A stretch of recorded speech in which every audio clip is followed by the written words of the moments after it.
En el marco del cierre de la 42ª edición del Congreso Anual del Instituto Argentino de Ejecutivos de Finanzas, recibimos a continuación al señor presidente de la Nación, doctor Javier Milei. Lo acompaña el señor presidente del IAEF, Pablo Miedziak, el señor presidente del comité organizador del Congreso Anual IAEF, Ezequiel Mirazón, y el señor presidente saliente del Instituto Argentino de Ejecutivos de Finanzas, Diego Cazorla. Además, en el día de hoy se encuentran presentes el señor ministro de Economía, Luis Caputo, el señor ministro de Regulación y Transformación del Estado, Federico Sturzenegger. Se encuentra presente el señor secretario de Comunicación y Medios, Manuel Adorni, y el señor diputado nacional, José Luis Esper.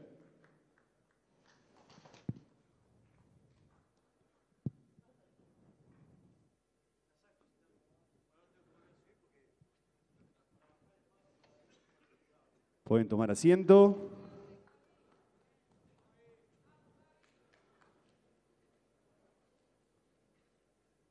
Y a continuación escucharemos las palabras del señor presidente de la Nación, doctor Javier Milei.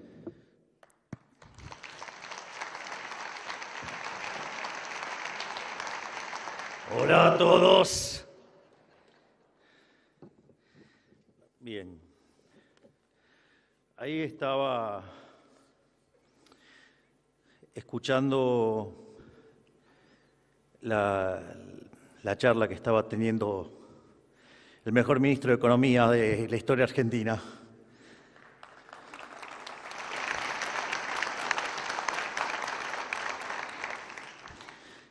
Yo lo que quiero decir es, nosotros estamos efectivamente haciendo el mejor gobierno de la historia. Porque hay un trabajo de... Perdón que estoy un poco agitado, pero esto de agarrar, saltar, ir, venir. Digamos, no estoy en el mejor de los estados, porque se imaginarán que tengo un trabajo un poco demandante. Hay un trabajo de Gerardo de la Paulera, Bossoli e Irigoyen, se llama Passing the Buck, y con el índice de presión macroeconómica desarrollado por Robert Barro, básicamente compara todos los gobiernos de la historia argentina y demuestra que el mejor gobierno de Menem había sido, el mejor gobierno de la historia había sido el primer gobierno de Menem, hasta que llegamos nosotros. Básicamente, si uno tuviera que describir el primer gobierno de Menem, es el logro de la convertibilidad para bajar la inflación y las reformas estructurales.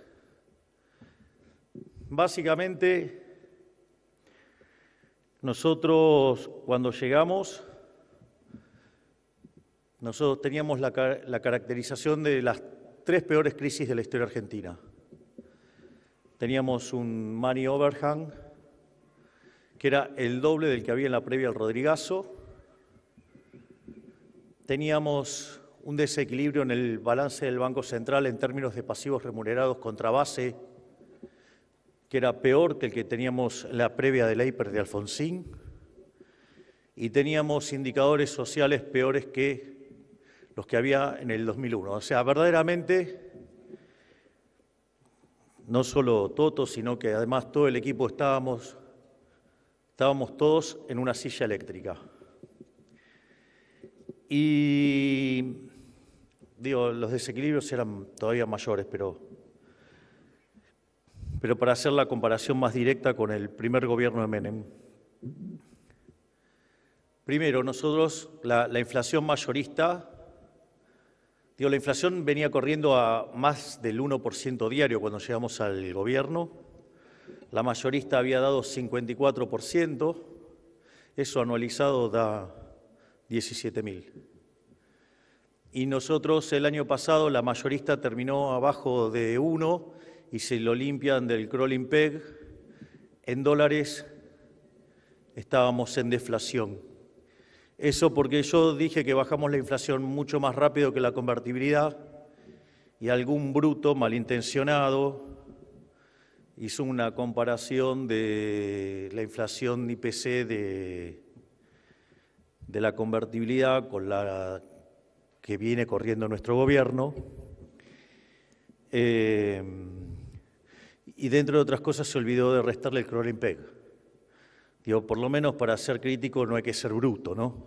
O sea, no quedar tan expuesto.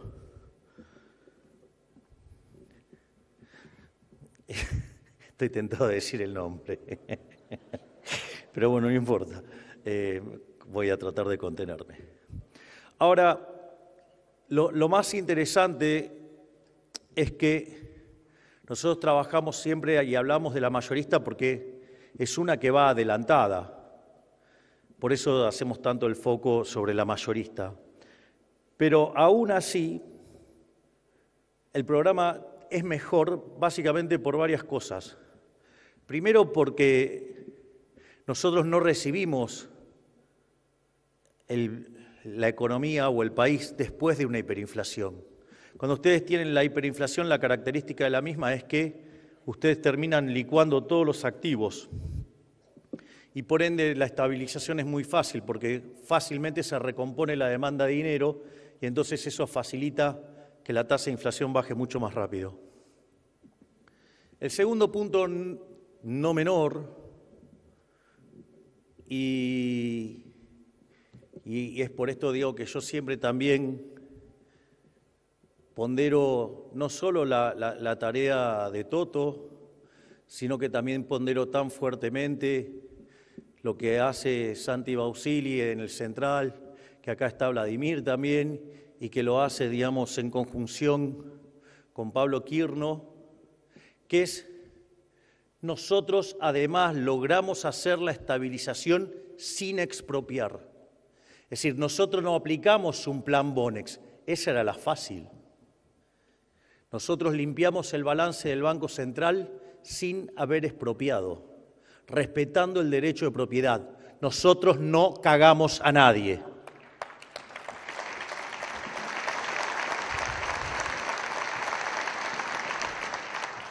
No solo eso, tampoco fijamos el tipo de cambio, lo hicimos con un Kroll-Impeg. No solo eso, sino que además lo hicimos recomponiendo tarifas, porque en otros programas una de las cosas que hacían era meter todo el ajuste adelante y después venir y mostrar el post de ese ajuste con el ajuste de tarifas. Es decir que este programa tiene un conjunto de características nunca vistas y aún así la inflación ha bajado más rápido porque si corrigen por el tipo de cambio, por el Kroll, claramente estamos muchísimo más abajo. Eso, digamos, por un lado. Por el otro, lo que tenía el programa de Menem eran reformas estructurales. Nosotros, básicamente, con la ley, con el DNU 7023 y con la ley Bases, hicimos una reforma estructural 8 veces más grande que la de Menem. Y cuando sumamos las reformas que ha llevado a cabo Federico, otro coloso que tengo el privilegio de tener en el gabinete, la cantidad de reformas estructurales hace que hayamos hecho 17 veces más que las reformas que se hizo en el gobierno de Menem.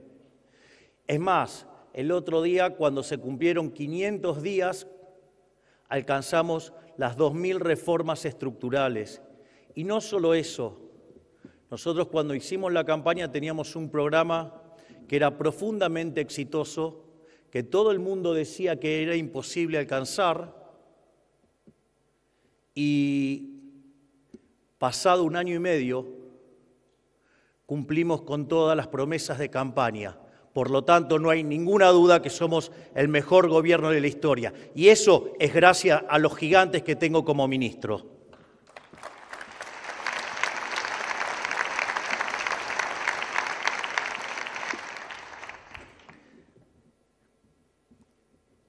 Dicho todo esto, el eje central de la charla de hoy, de hecho lo adelanté en una conferencia que di hace unos días. Yo venía haciendo conferencias sobre crecimiento, pero nada, la coyuntura nos llevó a volver a la discusión de la dolarización endógena. Y básicamente, de lo que voy a hacer hoy, voy a hablar de dolarización endógena, y la charla básicamente tiene tres partes. Tiene una parte que parece bastante evidente, que todos entienden y creen que saben, y yo me doy cuenta que los economistas tenemos algunos déficits de formación verdaderamente groseros en materia monetaria, y hace que no entendamos muchas cosas de cómo funciona el mercado monetario. Por lo tanto, voy a trabajar sobre lo que es el origen del dinero y lo que es estrictamente la demanda de dinero, porque es clave entender bien qué es la demanda de dinero. Una vez que tengamos cerrado el concepto de demanda de dinero, lo que vamos a pasar es a discutir los modelos endógenos de dinero. Y una vez que vemos los modelos de dinero pasivo, como lo llamaría Julio Hipólito Guillermo Olivera, de hecho el trabajo se llama On Passive Money y está la versión en español que se llama el dinero pasivo. Y una vez que llegamos a lo que se llama el patrón externo, es decir, cuando ustedes fijan el tipo de cambio, eso nos permite ver algunas otras cuestiones que hacen que uno pueda estar discutiendo el tema de la dolarización endógena, y ahí es donde vamos a abordar este tema. Lo primero, entonces, que deberíamos comprender es la naturaleza del dinero, es decir, cómo es una economía donde no hay dinero. O sea, la economía donde no hay dinero es lo que nosotros estudiamos. De hecho, aquellos que hayan hecho buenos cursos de microeconomía, en la parte cuando llegan a equilibrio general, es lo que se llama la economía de intercambio puro, o también, economía de trueque. Ahora, el problema con esa economía de trueque es que es muy interesante, para analizarla en términos teóricos, y tiene un montón de elementos muy positivos para entender algunos problemas, pero el problema central es, ¿y la vida real cómo es? Porque volcarlo a la vida real tiene un problema operativo, un problema de funcionamiento. El primer problema con el cual se van a encontrar es el problema de la doble coincidencia. Es decir, el bien que ustedes tienen para ofrecer, no solo que tienen que encontrar el que les vende el que ustedes quieren, sino que además el que va a vender el que ustedes quieren, además tiene que querer el de ustedes.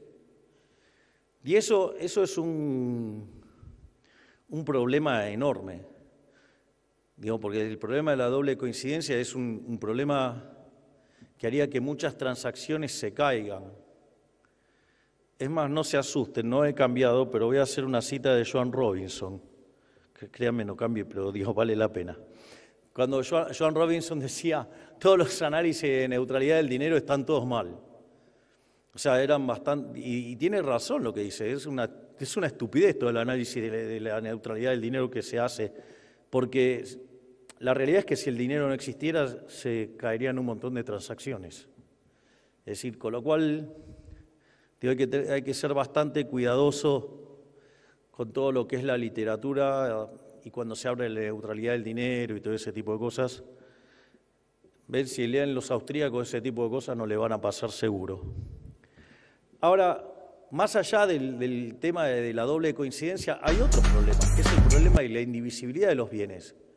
Es decir, yo puede ser que tenga ganas de comer pan y que el panadero tenga ganas de escucharme dar una conferencia. Ahora el problema es cuántos kilos de pan, digamos, me voy a llevar por dar una conferencia. Y la verdad que, digamos, mi expectativa es, si seguimos así, es que me pueda, digamos, una cantidad de kilos que no voy a poder comer en una gran cantidad de tiempo.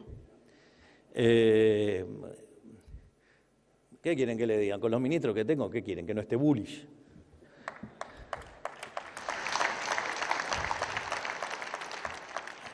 Entonces, frente a esa situación, lo que ocurre es, miren, los seres humanos no se quedaron de brazos cruzados, llorando, diciendo, el Estado presente. No, digamos, los seres humanos, aparece un problema, digamos, si ustedes no lo joden, van y lo tratan de resolver.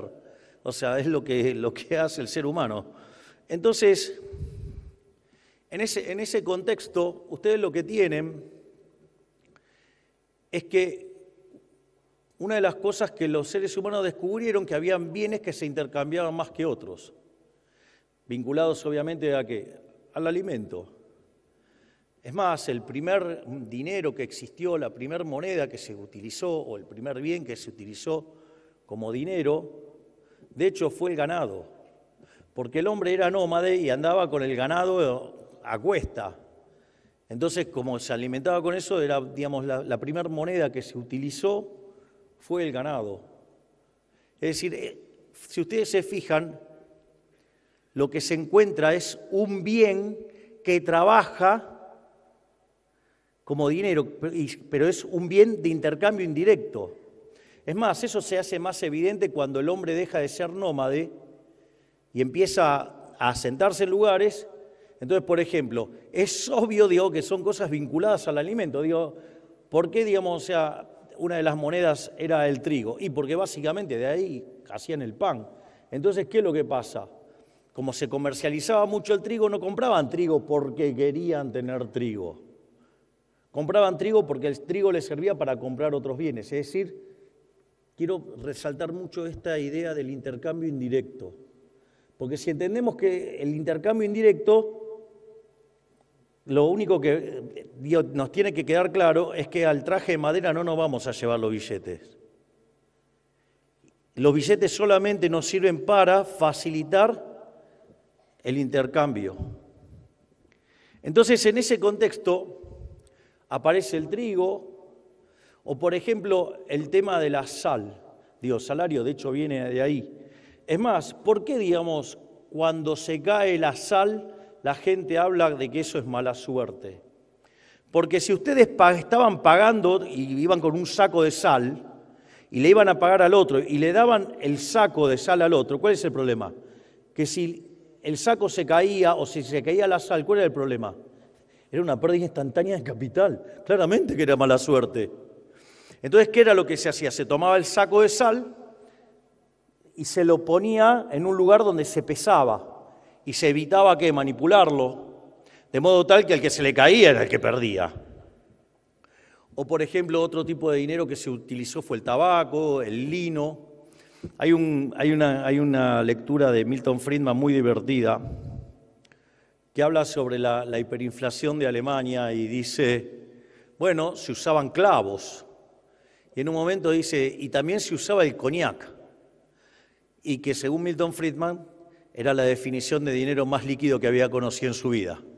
Digo, claramente, digo, más líquido que era un líquido directamente. O para los que son más grandes, digo, yo aviso que no miro series, entonces no sé que si en las series hay películas o series de cárceles, pero los que tienen así más de 50 como yo, habrán visto películas de cárcel y el dinero en la cárcel, ¿cuál era? Los cigarrillos. Los cigarrillos. Entonces, ahora, ¿cuál es entonces, lo que yo quiero focalizar en esto es que el dinero en realidad es un bien de intercambio indirecto, es un bien que sirve para hacer otras transacciones. Después podemos ver qué distinto de tipo de bien va a aparecer o no, pero en principio lo que quiero señalar es que es la demanda espejo de lo que está ocurriendo en el mercado de bienes. Lo voy a poner en otros términos. Si ustedes ven en un libro de macroeconomía o le dicen a un economista, ¿me podés formular la función de demanda de dinero? Acorde a los manuales tradicionales de macroeconomía, ¿qué es lo que van a encontrar? Que va a depender del ingreso y de la tasa de interés, ¿no? ¿Sí o no? Ok. Bueno, eso está mal. Está mal, debería depender solo del consumo. Ahora, digamos, voy a desarrollar esa idea, pero los dejé mudos. Entonces, ahora tenemos el bien de intercambio indirecto. Después voy a explicar por qué está mal. Ahora, nosotros ya sabemos que es un bien de intercambio indirecto, que es una demanda espejo o lo que se llama una demanda derivada, digo, que está reflejando la contraparte del mercado de bienes. Ahora, ¿cuál es el problema? Que esos bienes, si bien cumplían con la función de unidad de cuenta, es decir, ustedes podían fijar los precios en sal, en trigo, en tabaco, digamos, en lo que fuera, y además era un medio de pago generalizado, tenía otro problema, que no era reserva de valor. Es decir, ejemplo, ustedes utilizarían como dinero el helado. ¿Por qué no lo utilizarían el helado? Porque tiene tasa de interés negativa. Es decir, a nadie se le ocurre ahorrar en helados. Digo, se degrada. Bueno, digo, lo hago con un ejemplo que es más fácil, pero entonces lo que ustedes se encontraban eran con el problema que esos bienes, con el correr del tiempo, ¿qué pasaba? Se degradaban, entonces no constituían reserva de valor. De vuelta, ¿ustedes qué creen? ¿Que los seres humanos se pusieron a llorar? No, agarraron y lo resolvieron. Y así aparecieron, ¿qué cosas? Las monedas metálicas. Entonces se usaba el oro para las transacciones grandes, se utilizaba la plata para las transacciones más chicas, o mismo se usaba el bronce. Entonces, ahí ustedes se encuentran con lo que son, ya pasamos ahora del modelo del dinero mercancía y pasamos a los patrones metálicos. Y eso, digamos, lo que permite es justamente, digamos, que también ahora sea unidad de cuenta, medio de pago generalizado y reserva de valor. Ahora, ¿cuál es el problema, digamos, con los metales o con los metales preciosos, digamos, con estos dineros metálicos? Hay un problema que es evidente, que es el de la portabilidad. Andar con estas cosas encima es como medio pesado, por decirlo de alguna manera. Y hay otra cosa que tiene que ver con los riesgos. Y obviamente, digamos, hasta que no encuentre un ejemplo mejor, lo voy a seguir utilizando. Por lo tanto, seguramente muchos de ustedes ya conocen este ejemplo de un personaje que a mí me encanta, que es el zorro. A mí el zorro me encanta porque es un personaje que es anarcocapitalista. Y básicamente, digamos, Diego de la Vega vivía ¿en dónde? Vivía en Los Ángeles. Y básicamente la ciudad, ¿de qué vivía? Del intercambio, con la gente que venía del puerto y entonces venían y traían bienes e intercambiaban. Pero, ¿qué pasa cuando llegaba un extranjero, digamos, no sé, o alguien no del lugar, ¿sí? Y venía en una carreta, digo, se bajaba del barco y se subía a una carreta. El tipo tenía un cartel en la frente que decía, tengo oro, tengo oro, tengo oro, tengo oro, ¿no? Entonces, ¿qué pasaba? Iban los chorros y lo atacaban. Entonces, ¿qué hacía el zorro? El zorro los recontra cagaba a palos, ¿no? Los sacaba patadas en el culo. Claro, pero, digamos, o sea, ¿y por qué era interesante esto? Porque si los maleantes, digo, así no se sienten mal por la palabra, si los malvivientes, profe, nosotros le queremos cárcel o bala, pero bueno, no importa. Bueno, el zorro le daba con la espada.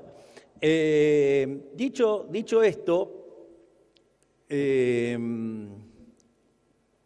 No es un tema menor porque de hecho logramos la aprobación de la baja de la imputabilidad. O sea, cosa que tampoco nadie había hecho antes. Pero bueno, al margen de eso, el zorro lo que hacía era, si ustedes, los chorros, tenían éxito, ¿cuál era el problema? El problema es que Los Ángeles hubiera quedado aislada. Hay un ejemplo maravilloso que hace Federico en uno de sus libros de divulgación, cuando están los que quieren cerrar el país. Entonces dice, bueno, entonces cerramos en Argentina, cerramos en la provincia de Buenos Aires, cerramos entonces en La Plata. Entonces, cuando ustedes llegan al extremo, ¿hasta cuándo se van a cerrar? Hasta llegar a la situación de autarquía. Digo, perdonen, lo voy a decir en latín. Digo, vivir en autarquía es una mierda.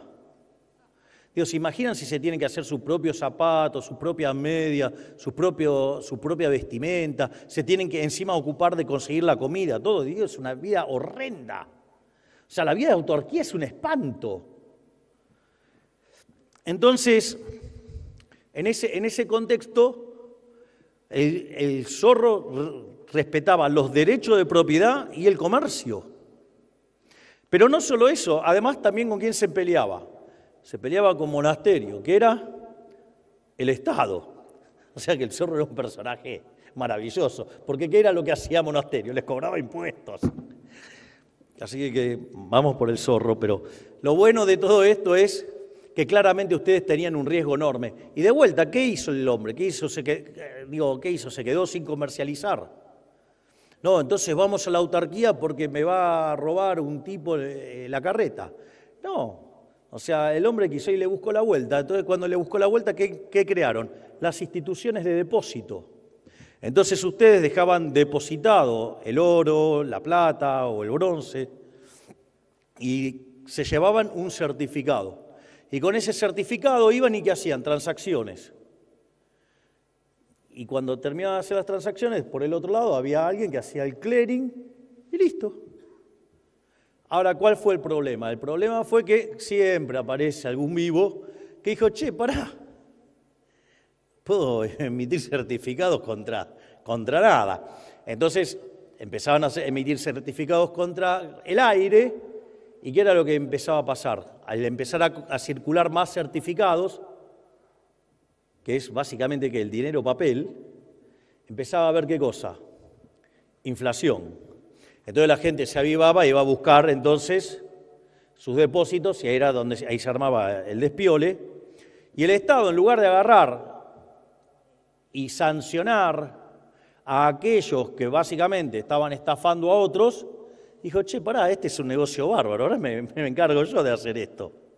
Y ahí es donde, digamos, la cagamos y apareció el Estado metiéndose con la moneda. De hecho, digamos, los distintos señores feudales, los distintos principados, reinos, todos tenían sus monedas y cuando eran de metálico, se intercambiaban. Pero ¿qué habían descubierto también, aún usando las monedas? Habían descubierto el señoriaje. ¿El señoriaje qué era? Agarraban las monedas, las metían en un saco, las sacudían y todo lo que caía de oro y todo, y hacían nuevas monedas. Y ahí es cuando empezaba también de vuelta la inflación. Entonces, básicamente, ¿qué es lo que pasa? Las monedas se iban degradando, entonces tenían un problema con el comercio con las otras monedas. Entonces, ¿qué empezaron a imponer? El curso forzoso. Es decir, el curso forzoso es la contraparte de te quiero romper la parte roja del mandril, digamos, con impuesto inflacionario. Ya me veo los lloradores, ¡ay, la obsesión anal de Milei! Lloran por todo. Qué lindo, este es un gran gobierno, se la pasa haciendo llorar a los zurdos, es una maravilla.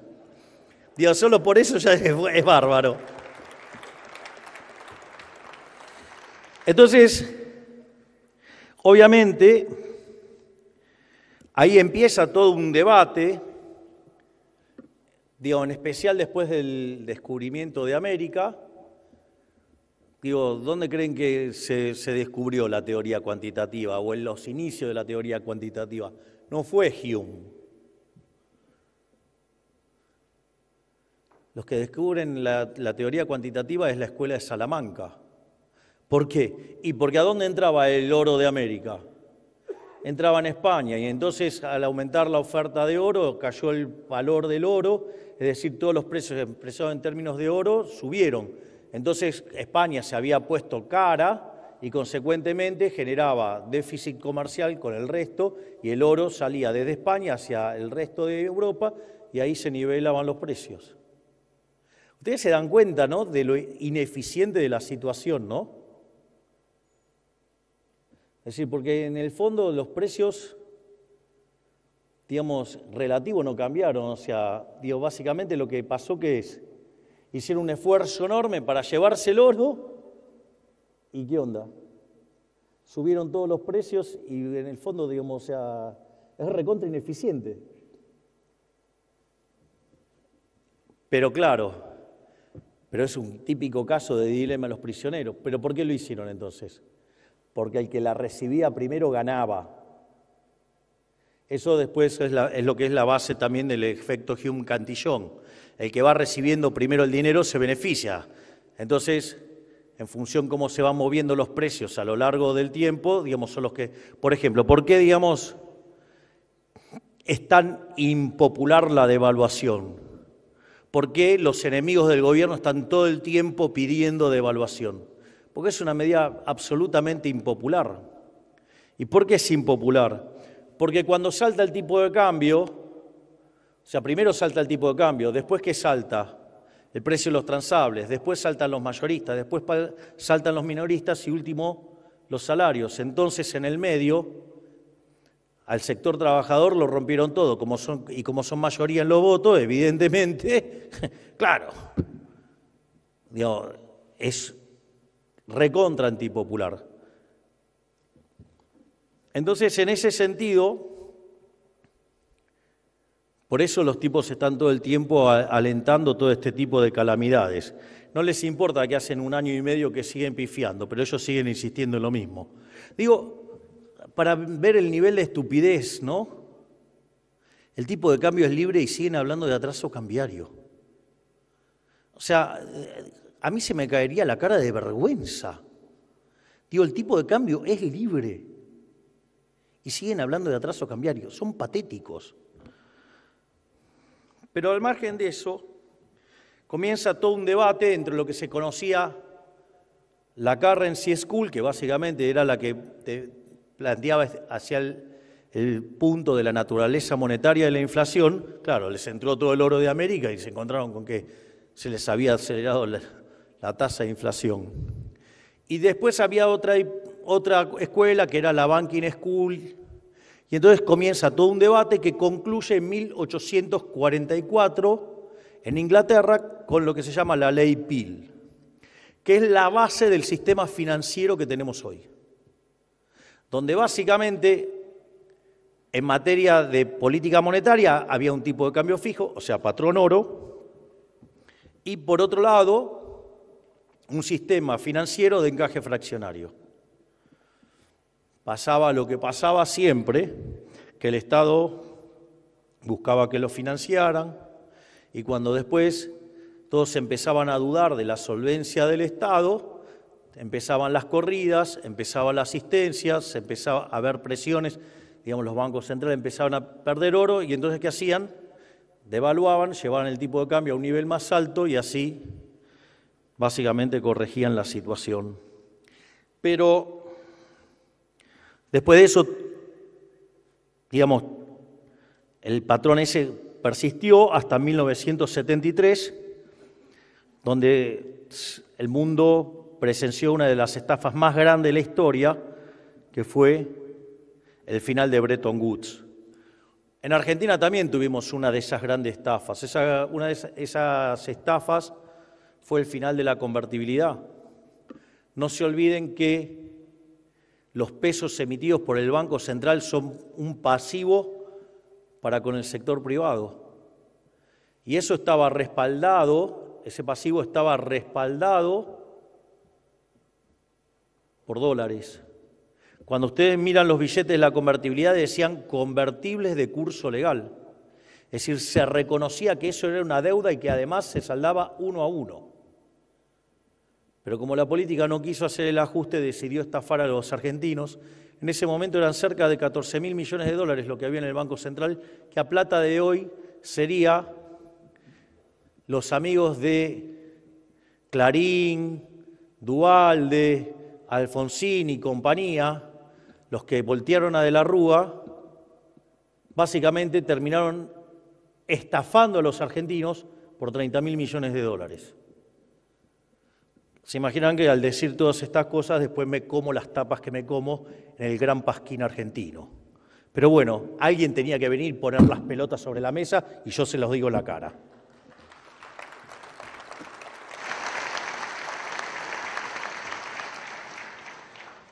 Por lo tanto, lo más importante de esto es entender, entonces, que el dinero, la demanda de dinero es la demanda de un bien de intercambio indirecto.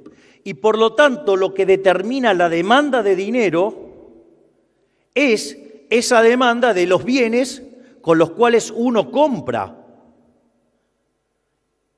los bienes. Entonces, si yo quiero entender dónde está la demanda de dinero está en el fondo en mi sendero de consumo intertemporal a lo largo del tiempo. Es decir, el vector de consumo intertemporal a lo largo del tiempo, de todos los bienes de cada momento bajo análisis. Entonces, lo que yo tengo que hacer es ver de qué depende entonces la demanda de bienes. Esto parece una tontería y no lo es. No lo es, en gran parte por culpa de Keynes. Keynes solamente tomó un solo curso de economía de 6 meses en Cambridge. Es decir, Keynes era matemático, digamos, su tesis doctoral tenía que ver con la probabilidad, es el Treatise on Probability, y básicamente él se dedicó a las inversiones, y la realidad, a diferencia de lo que dicen que era un gran inversor, era un pésimo inversor. Y quebró tremendamente. Y como se quedó sin laburo y seco, necesitó que le tirara un salvavidas el padre, o sea, John Neville Keynes. John Neville Keynes era muy amigo, pero muy amigo de Alfred Marshall. Entonces, al joven John Maynard, que estaba en la lona, le consiguieron, digamos, un currito en Cambridge para que pudiera sobrevivir. Y básicamente, digamos, lo único que tenía que hacer era tomar un curso. Entonces tomó un curso de economía con Marshall. O sea, estudió literalmente 6 meses. Esto no quiere decir que no fuera brillante, digo, no estoy diciendo que no era brillante, era un genio del mal, pero, digo, o sea, pero tenía algunas falencias en términos de teoría económica que eran groseras. Cuando ustedes, aquellos que hayan hecho microeconomía, habrán visto que cuando hacen la derivación de la demanda del consumidor, ustedes tienen 2 ejercicios distintos para derivar la demanda. Hay la que suelen ver de manera tradicional, lo que se llama la derivación de las funciones de demanda marshallianas, que son funciones de demanda de equilibrio parcial. Y esas funciones de demanda de equilibrio parcial ingresan todos los precios y el ingreso. Ahora, las menos estudiadas, pero que sí están en algunos libros de textos, son lo que se llaman, o sea, esa función de demanda marshalliana ustedes la sacan de maximizar la utilidad sujeto a la restricción de presupuesto. Pero hay otras funciones de demanda que se llaman demandas hicksianas, que básicamente es minimizar el gasto sujeto a un nivel de utilidad. ¿Por qué son importantes estas funciones de demanda? Porque quedan expresadas solamente en términos de precios y de utilidad.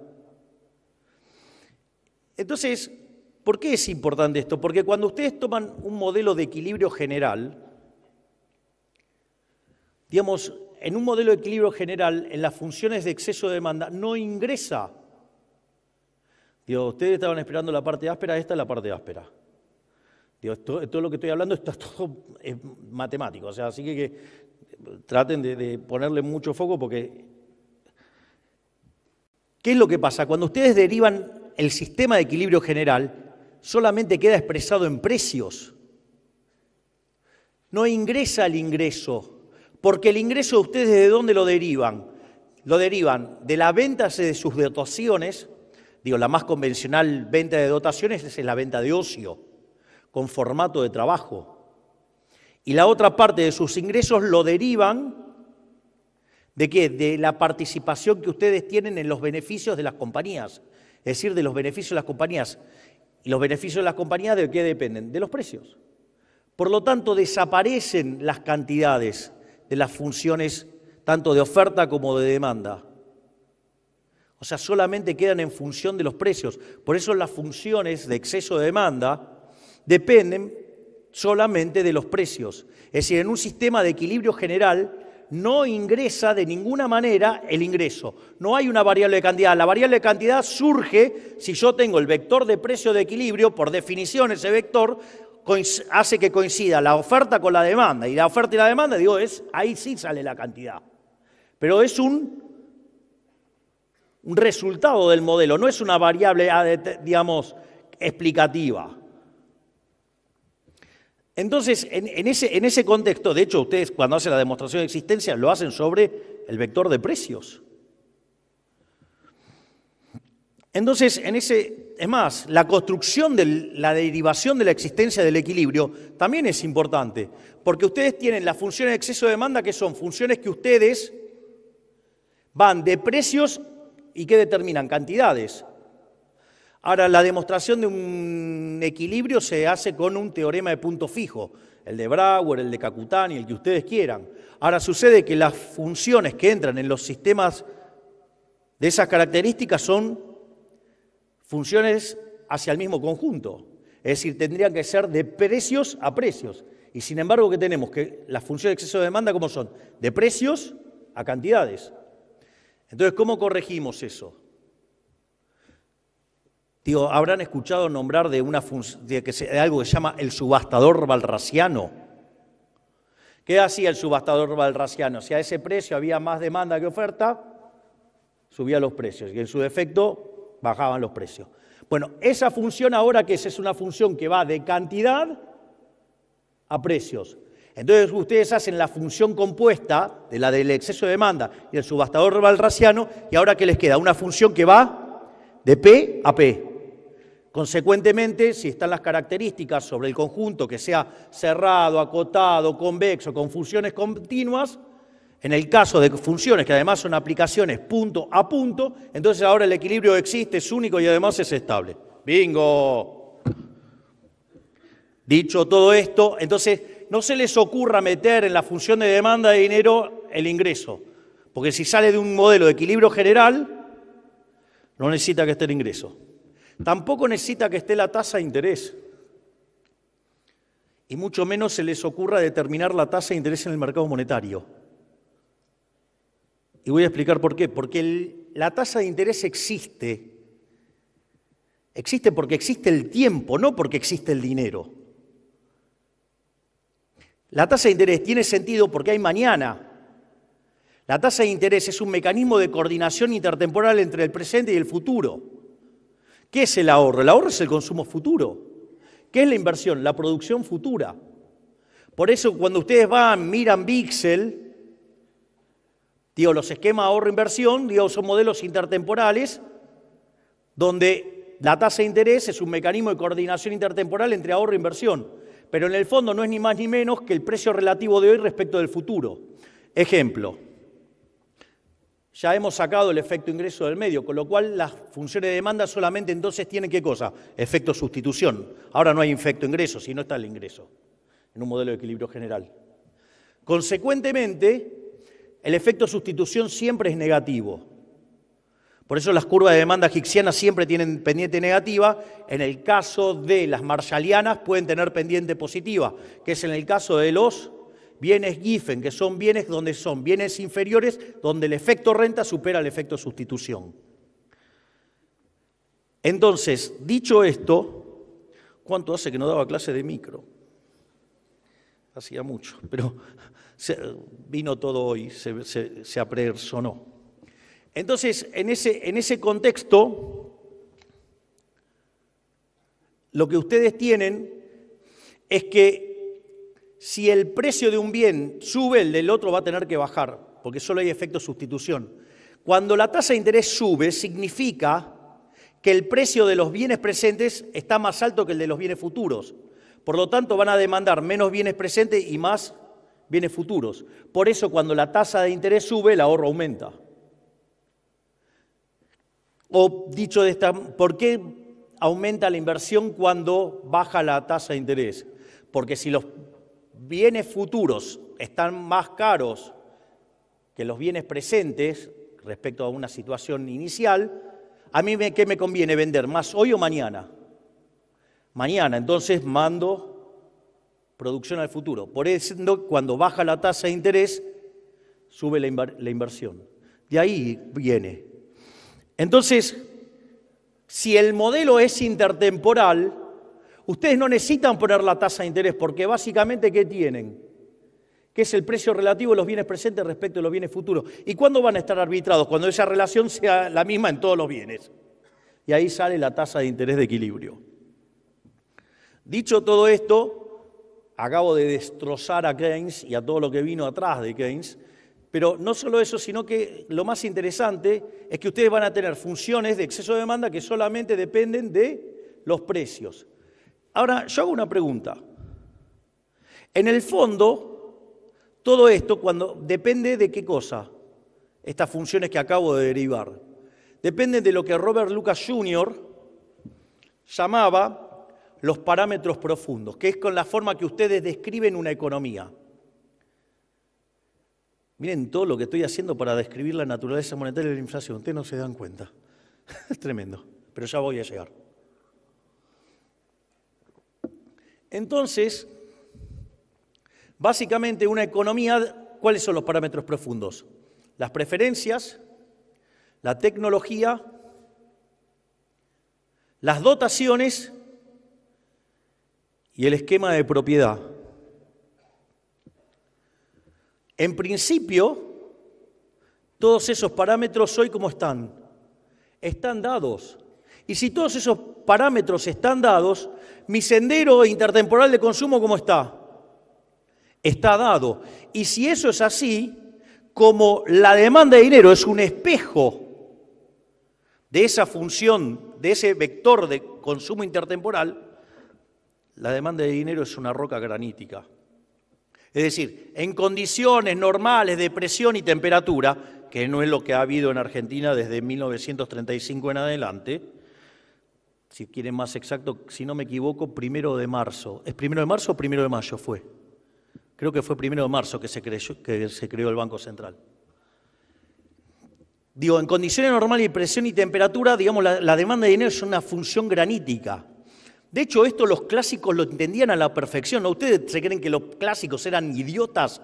Eran tipos que vivían mirando todo el día qué pasaba en la economía real, estaban mirando todo el día. Entonces, ¿qué creen? ¿Que eso de poner una fracción del ingreso es porque eran idiotas? No, era porque, digamos, o sea, en condiciones normales de presión y temperatura, la demanda de dinero es una roca granítica. De hecho, tenían patrón oro, con lo cual tampoco podían hacer mucho.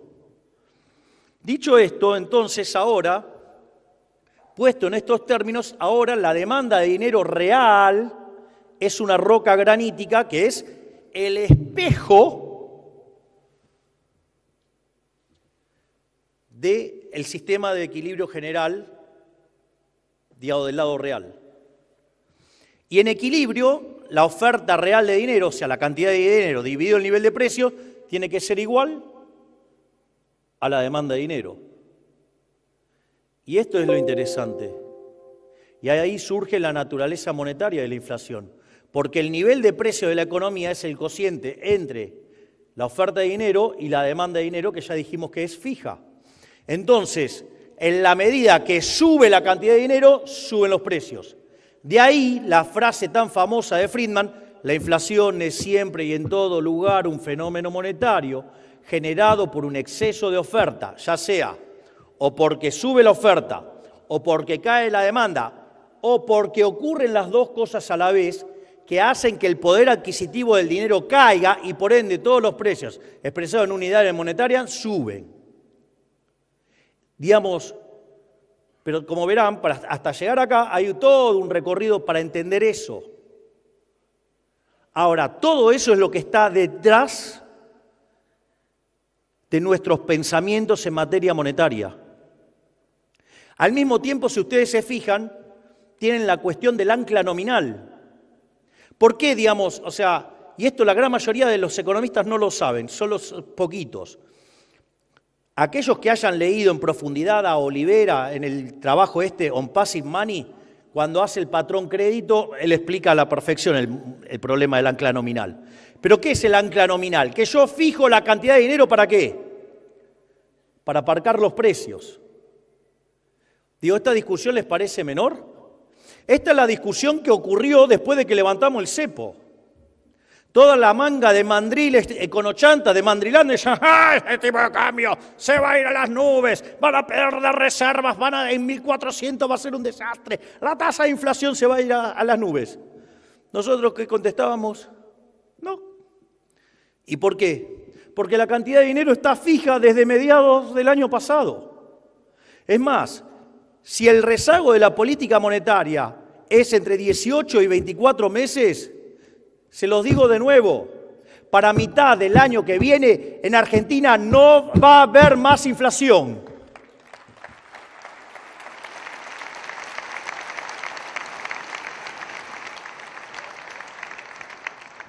Es más, si ustedes se fijan, durante esos días,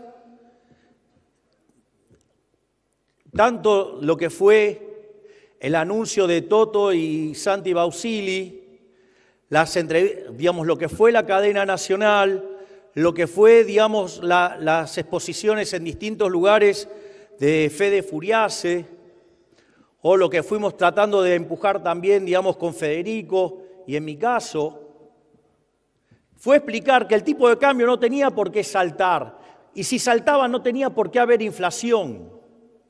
Porque hay algo que se llama el efecto Hume-Cantillon. Cuando yo genero el problema de exceso de oferta de dinero y que me cae, digamos, y que me salta el tipo de cambio, o sea, se me traslada al mercado de divisas y me salta el tipo de cambio, sube el tipo de cambio, después suben los transables, después suben los mayoristas, después los minoristas, después...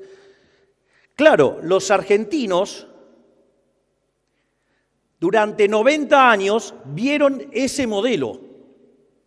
Entonces los argentinos creían que si subía el tipo de cambio, entonces subían los precios. Eso está mal. Porque es precios determinando precios, no funciona así. Porque si funcionara así, no necesitaría poner adentro del modelo de equilibrio general la ley de Walras. Si mi problema es que tengo precios determinando cantidad y necesitaba un mecanismo para que las cantidades determinen precios. No tenía precio a precio. Por lo tanto, digamos, ya es una inconsistencia teórica creer que el tipo de cambio era lo que iba a determinar los precios. Entonces, hubo todo un esfuerzo comunicacional para explicarle a la gente que no tenía ni por qué saltar el tipo de cambio y que tampoco tenía por qué saltar el nivel de precios. Y que si saltaba el tipo de cambio, tampoco tenía por qué irse a precios. ¿Por qué explicábamos esto? Porque si ustedes quieren que se hubiera ido al tipo de cambio y la gente estaba encabronada con comprar cosas,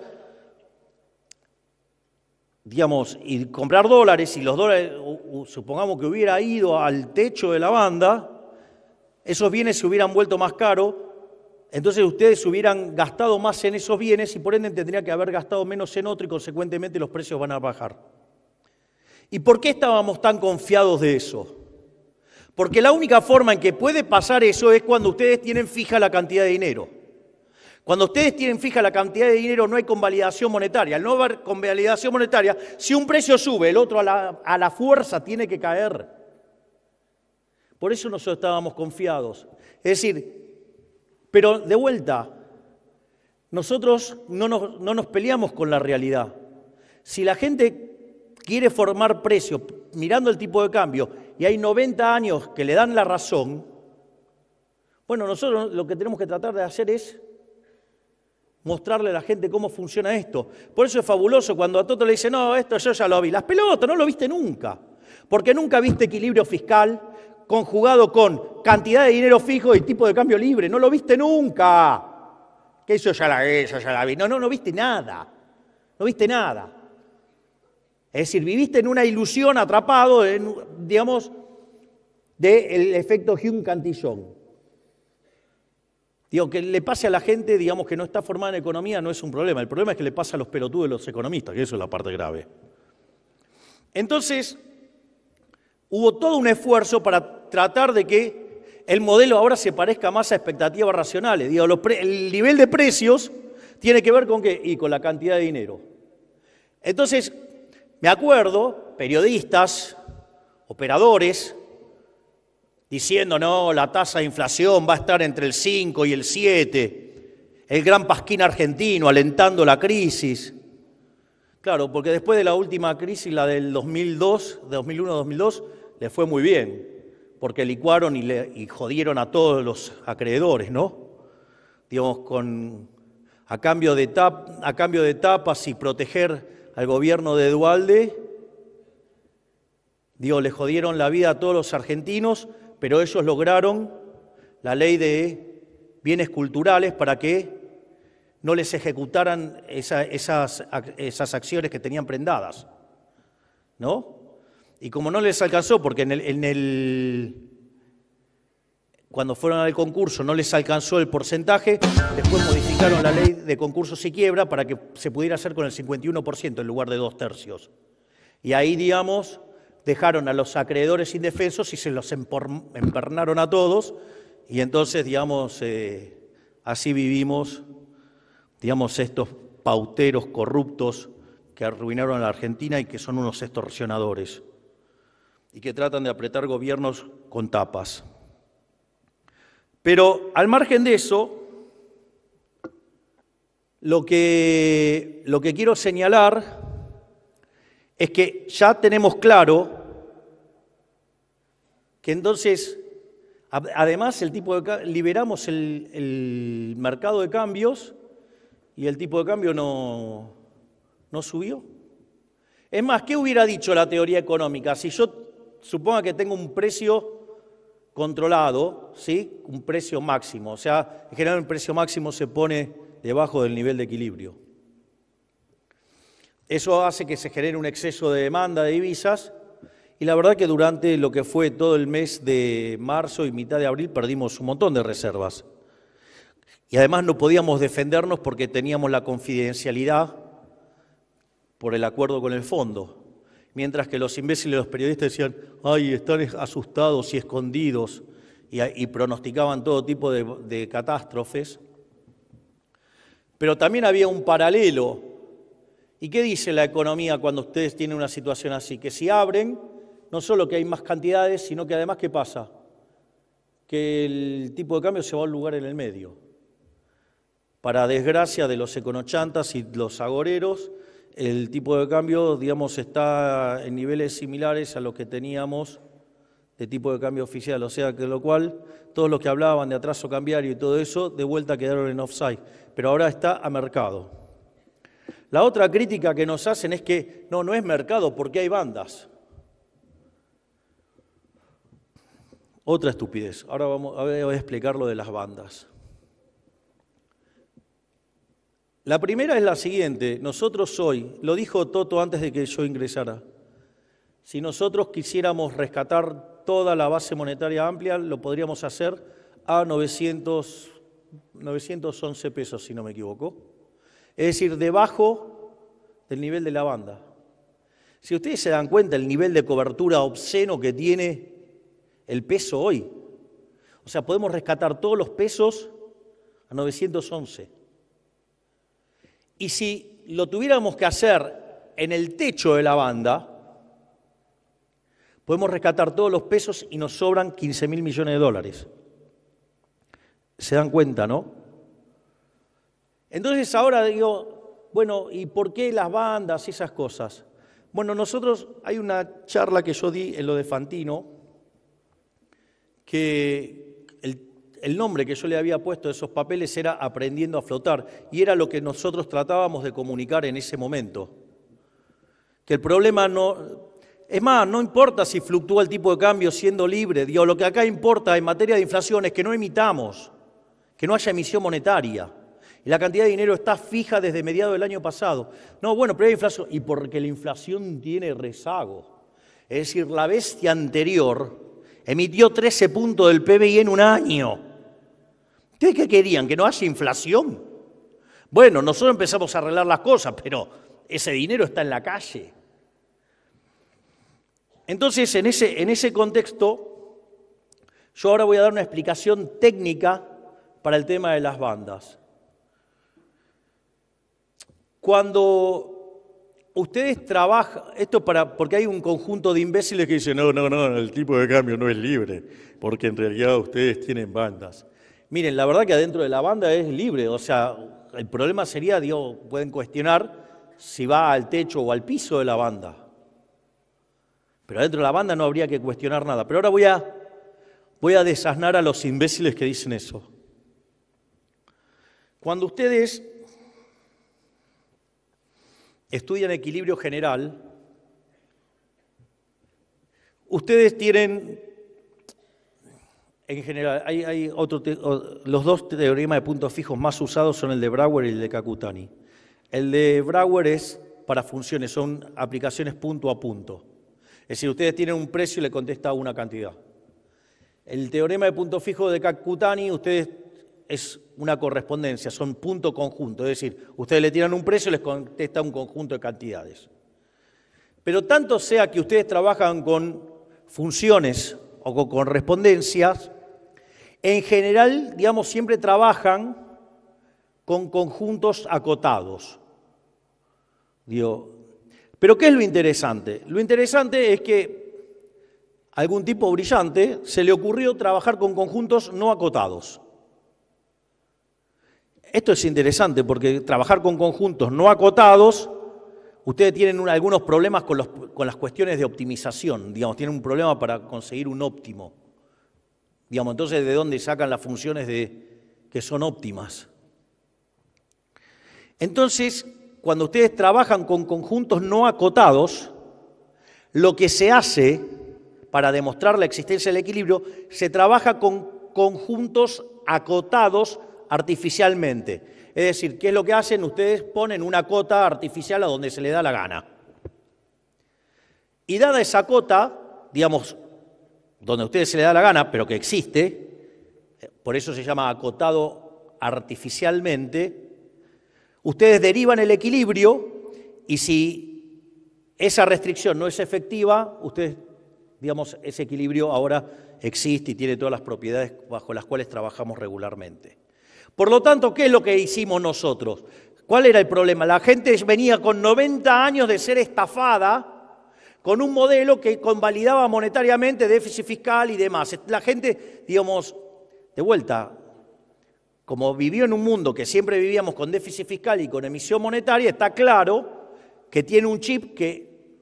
Vaya a explicarle a usted que una persona que creía que el tipo de cambio determinado los precios estaba equivocado y durante 90 años le dio la razón.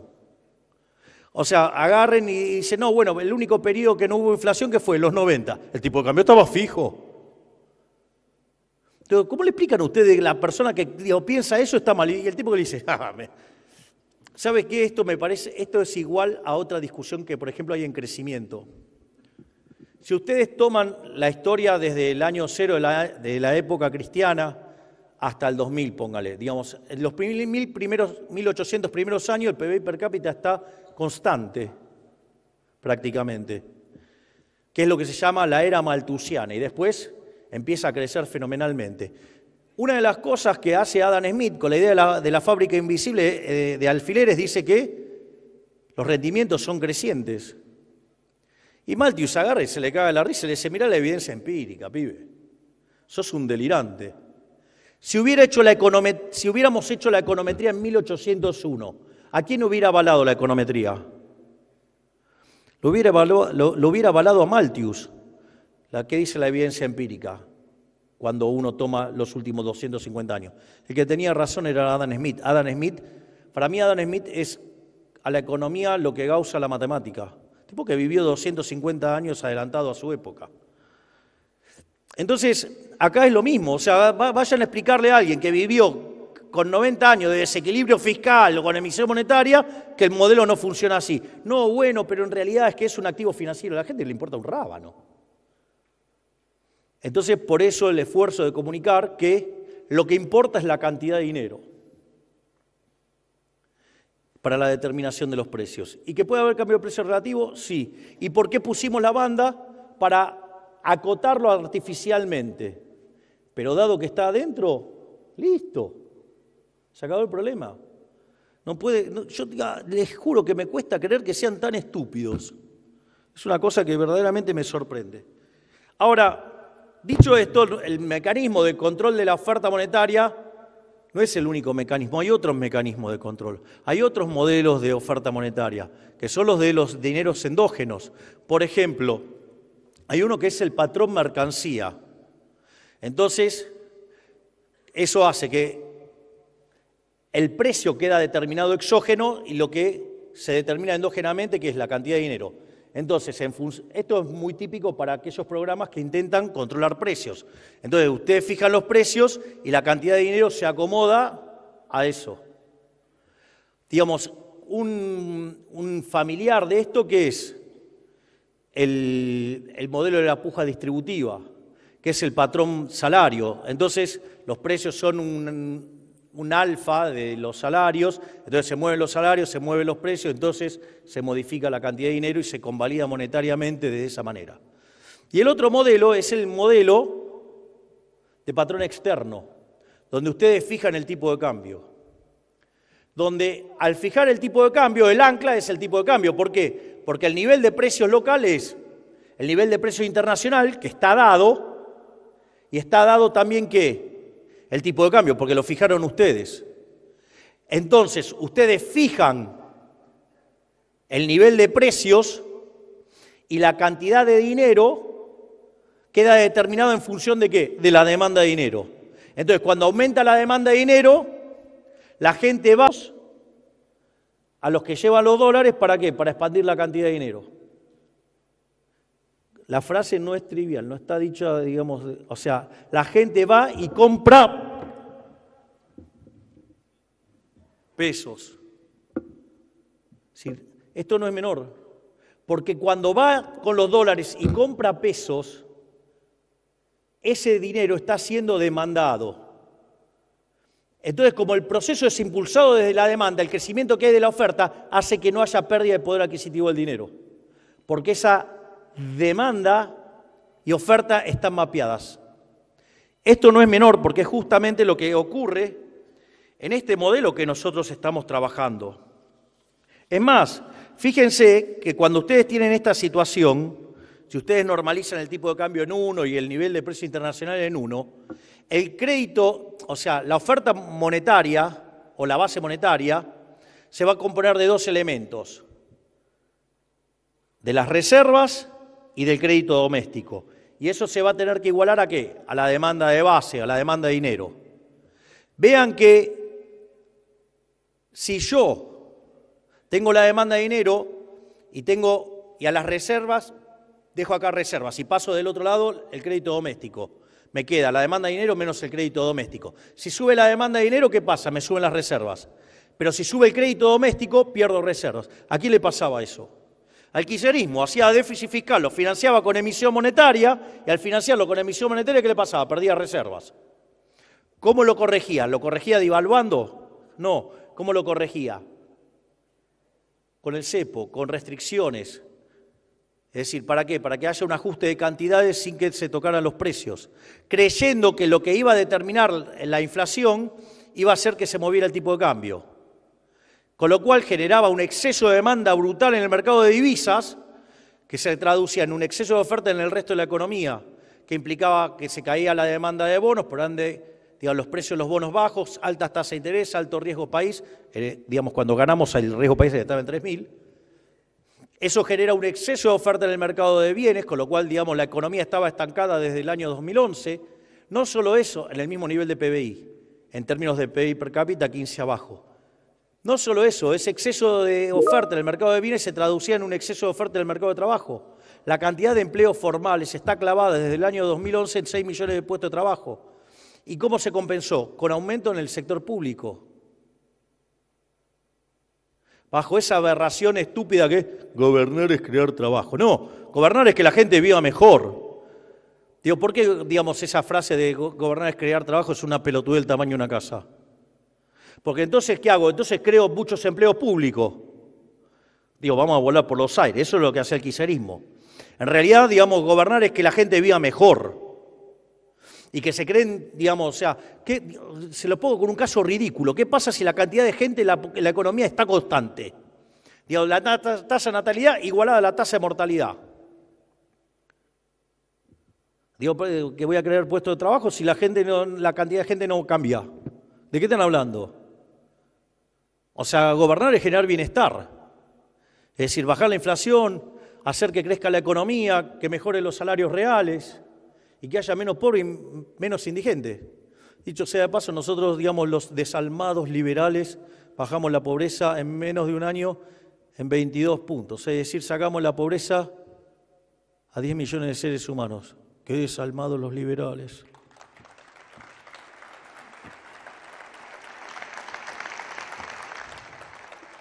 Por lo tanto, ahora estamos en condiciones, ahora tenemos todos los elementos necesarios para entender el problema de la dolarización endógena. Si nosotros pensáramos esto en términos de teoría cuantitativa, ¿sí? El nivel de precios del país sería la cantidad de dinero dividido K por I, ¿no? La fracción K del ingreso que se retiene como dinero, del ingreso. Y eso también podría ser válido ¿para quién? Para el país de referencia, digamos, con el que quieren fijar la moneda, llámese el dólar. Entonces, el nivel de precios internacional o el precio en Estados Unidos sería la oferta de dinero en Estados Unidos dividido el K por I de Estados Unidos. Si yo tengo que el precio local es el tipo de cambio por el precio internacional, el tipo de cambio viene dado por el cociente entre el precio local y el precio internacional. Cuando ustedes reemplazan la ecuación de precios, cantidad de dinero sobre K por I, van a llegar a algo que se llama condiciones monetarias relativas. Por lo tanto, en la medida que la oferta de dinero en Estados Unidos crezca más que la de Argentina, la moneda nuestra se aprecia. Lo cual tiene sentido porque en Estados Unidos sí emite dinero, nosotros no emitimos dinero y les digo algo más, sacamos dinero de la cancha, ya sea por el superávit fiscal y ya sea por la colocación, por ejemplo, del BOPREAL, con lo cual eso hace que nosotros saquemos pesos y por ende el tipo de cambio tiende a caer. Digamos, no es que, digamos, o sea, no hacemos magia. Es decir, Toto es un genio, pero no es Copperfield. O sea, un mago es un embustero. Recuerden que un mago es un embustero. El señor, digamos, es un crack de verdad. Entonces, digamos, cae el tipo de cambio porque está sacando peso de la calle. Ahora, ¿es el único mecanismo que hace que el tipo de cambio se aprecie? No. Argentina viene de niveles de inflación absolutamente desbordados. Por ende, la demanda de dinero era muy baja. El factor K de Argentina era muy bajo. La proporción de dinero en términos de PBI literalmente era una cagada. Estaba en torno al 2% la base cuando nosotros llegamos. O sea, ese número debería estar, la base monetaria amplia, en torno a 14, 15 puntos del PBI. Hoy está en 6,5. Es decir, que Argentina tiene todavía que un potencial enorme de remonetización. Consecuentemente, si nosotros bajamos la tasa de inflación a niveles de tasa de inflación internacionales, ¿qué es lo que va a tener que pasar? Esa remonetización relativa va a hacer que el tipo de cambio tenga que caer. Y además, Argentina tiene todo para empezar a crecer y empezar a converger. De hecho, en el primer semestre, bueno, es interesante porque después de haber hecho el ajuste fiscal más grande de la historia, 15 puntos del PBI, 5 en el Tesoro, 10 en el Banco Central, todos nos pronosticaban una catástrofe, que por lo menos el PBI iba a caer 15%. Después empezaron con la L, ¿no? Digo que caía, pero quedaba fijo. O empezaron con la pipita de Nike muy tenue. Claro, y nosotros hablábamos de la recuperación en B corta y se nos mofaban. Después empezaron con la pipita de Nike, pero ya más en el formato tradicional. Después no les quedó otra que admitir que la B corta. Y la verdad es que terminó siendo una tilde, porque básicamente cuando ustedes toman el EMAE desestacionalizado, diciembre contra diciembre subió 6%. Es decir, nosotros hicimos el ajuste fiscal más grande de la historia de la humanidad en el menor tiempo posible, porque 5 metimos en el Tesoro en el primer mes y sumamos 15 en 6 meses cuando arreglamos el Banco Central. Bajamos la tasa de inflación de niveles del 54% mensual al 1%, menos del 1%, al 0,8%, con lo cual pasamos del 17.000 al 10%. Y si lo toman en dólares, deflación además, porque si le restaban el crawling peg del 2%, pasamos a deflación en dólares. Y con todo eso, respetando los derechos de propiedad, haciendo ajustes de tarifa, sin, digamos, licuación de hiper y nada, el PBI creció 6% entre puntas. Es más, el PBI del primer trimestre se expandió al 6%, en el segundo trimestre lo está haciendo al 8%. No solo eso, sino que además el último dato desestacionalizado de 0,8 implica que Argentina se está expandiendo al 10%. Yo recuerdo que en algún momento, digamos, los pelotudos abanderados de las formas se quejaron porque dije que la economía argentina iba a subir como pedo de buzo. Muchachos, bienvenidos porque las burbujas están por todos lados.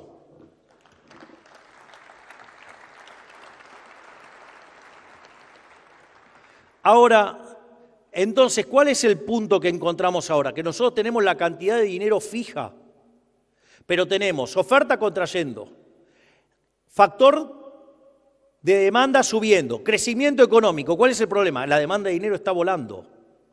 Entonces, mientras que todavía exista sobrante monetario, digo, la economía va a poder seguir funcionando a esta velocidad al tiempo que vaya bajando la tasa de inflación.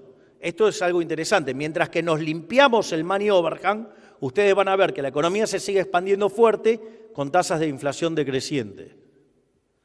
Ahora, ¿cuál es el problema? El problema es que cuando terminemos de agotar el money overhang, el tipo de cambio va a tener que ir muy rápido al piso de la banda, porque ahí es donde nosotros recién empezamos a monetizar. ¿Y cuál es el problema? Que esa velocidad puede ser que sea mucho más rápida que la velocidad del sector real. Y eso puede mandar a muchas empresas a la quiebra por un problema de velocidades de ajuste. Es decir, nosotros ahora tenemos una economía que tendría que tener una estructura contractual deflacionaria. Es decir, necesitamos una estructura contractual de una economía con deflación. Y la estructura contractual de Argentina es una estructura contractual de una economía con inflación. Es decir, hay un libro maravilloso del profesor Philippe Bagus que se llama Defendiendo la deflación. Entonces se explica todo el debate de la deflación en la historia del pensamiento económico. Ahora, ¿cuál es el problema? El problema es que yo tengo una estructura contractual no preparada. Y como no tengo la estructura contractual preparada, si se me va muy rápido al piso de la banda y yo limpio el money overhang, pero en esa transición no tengo acomodado la estructura contractual, puedo estar mandando empresas a la quiebra. Entonces, una de las cosas que estamos haciendo es, bueno, entonces, ¿cómo hacemos para monetizar la economía sin emitir dinero? Entonces, ahora tiene sentido toda la explicación que hice al inicio. Porque en el fondo, ¿quién es el que determina la cantidad de dinero dentro de la economía? La cantidad real de dinero en la economía no la determina el Banco Central. La cantidad real de dinero, o sea, el Banco Central puede determinar la cantidad nominal de dinero, pero no la cantidad real de dinero. La cantidad real de dinero la determinan ¿quién? La determinan los individuos, que es el que la demanda espejo, la función derivada, o sea, la demanda derivada que viene del mercado de bienes. Es decir, que la cantidad real de dinero dentro de la economía la determinan ¿quiénes? Los agentes. ¿Y por qué esto es importante? Y de ahí la dolarización endógena. Nosotros hemos permitido, y está permitido hoy, que todos los individuos puedan hacer transacciones en la moneda que se les dé la gana. Es decir, la promesa de campaña la cumplí. Ustedes pueden hacer las transacciones en la moneda que quieran. Entonces la pregunta es, ¿por qué no lo hacen? Bueno, porque en el fondo saben cuál es la realidad, tienen miedo de dejar los dedos marcados. Y que Arca los vaya a perseguir. Y por más que yo les jure que Arca los va a perseguir, no los va a perseguir, bueno, pero dicen, bueno, pero hay otros gobiernos que lo hicieron. Entonces, ¿qué es lo que estamos haciendo? Estamos trabajando en conjunto Arca, con el Ministerio de Economía y con el Banco Central, para flexibilizar todas esas normas para que nadie los persiga por utilizar los dólares que ustedes tienen en el colchón. Es decir, una verdadera revolución monetaria de la libertad, porque nosotros consideramos que aquellos que fugaron la plata no son delincuentes, son héroes que lograron escapar de los hijos de puta de los políticos que les querían romper el orto con el impuesto inflacionario.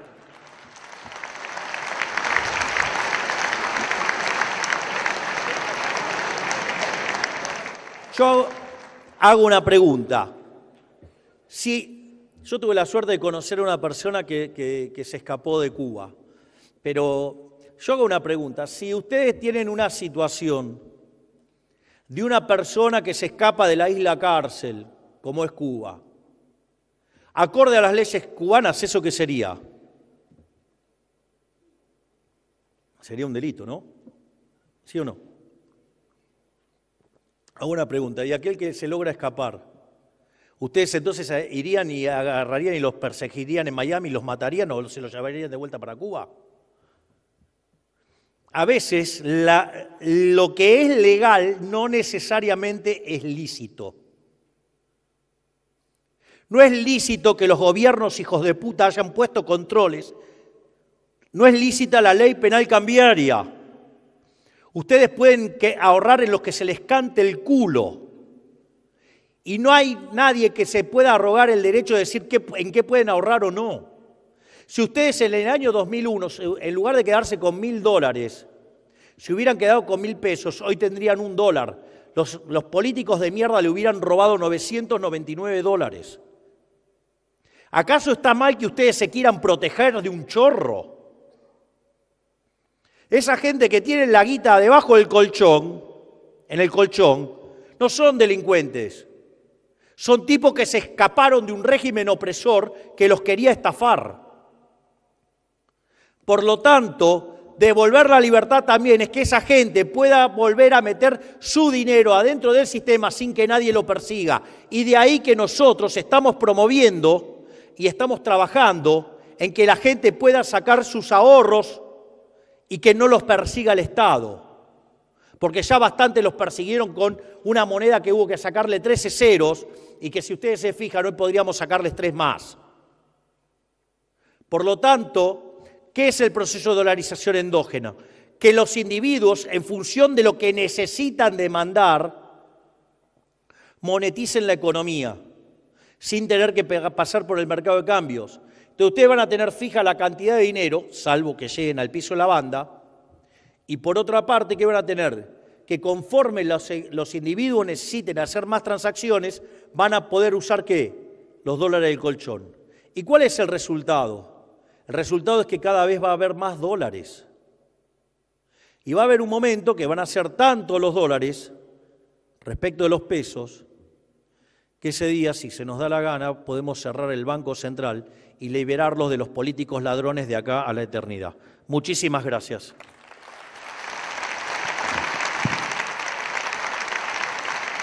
De esta manera despedimos al señor presidente de la Nación y damos por finalizada esta edición del Congreso Anual del Instituto Argentino de Ejecutivos de Finanzas. Muchas gracias.